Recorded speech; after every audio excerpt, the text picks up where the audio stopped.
வணக்கம் மக்களே. சம்டைம்ஸ் நம்ம நினைப்போம், என்கிட்ட எதுவுமே இல்லை, நான் எம்டியாக இருக்கேன், நத்திங் இன் மை ஹேண்ட்ஸ் அப்படின்னு சொல்லுவோம். அன்னைக்கு பேதுருவோடைய போட்லேயும் பார்த்தீங்கன்னா, பேதுரு நைட்டு ஃபுல்லாக ட்ரை பண்ணிட்டாரு. ஆனால் ஒரு ஃபிஷ் கூட அவரால் பிடிக்க முடியல.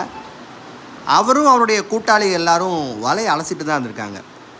ஆனால் பாருங்கள், வென் பீட்டர் அக்செப்ட் ஜீசஸ், ஆண்டவர் போய் கேட்குறாரு, பேதுரு உன் போட்டை நான் யூஸ் பண்ணிக்கிட்டுமா அப்படின்னு கேட்குறாரு. உடனே பேதுருவும் சொல்லிட்டாரு, பரவாயில்ல யூஸ் பண்ணிக்கோங்க, என்ன பண்ண போகிறீங்க, நீங்கள் உட்காந்து பேசத்தானே போகிறீங்க, ஓகே அப்படின்ட்டாரு. பாருங்கள், பேதுருவுக்கு தெரியாது அன்றைக்கி தான் அவருடைய லைஃப்பில் பெரிய டிரான்ஸ்ஃபர்மேஷன், ஒரு பெரிய பிரேக் த்ரூ நடக்க போதுன்னு தெரியாது. அந்த எம்டி போட்டில் ஆண்டவர் பேச ஆரம்பிக்கிறார். அந்த எம்டி போட் ஃபுல்லாக ப்ரெசன்ஸால் அப்படியே ஃபில் ஆகுது.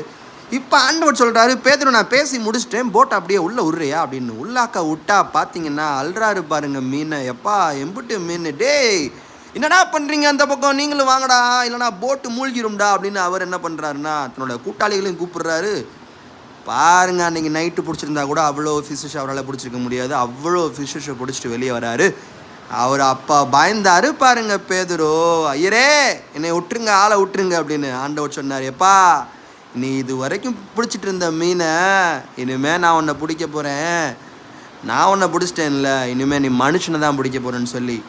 பிரியமான தேவஜனங்களே, நம்ம வாழ்க்கையில் கூட என்கிட்ட ஒன்றுமே இல்லை, நான் வெறும் எம்டி நத்திங் அப்படின்னு சொல்கிறீங்களா, உங்களை ஆண்டவர்கிட்ட மட்டும் கொடுத்து பாருங்கள்.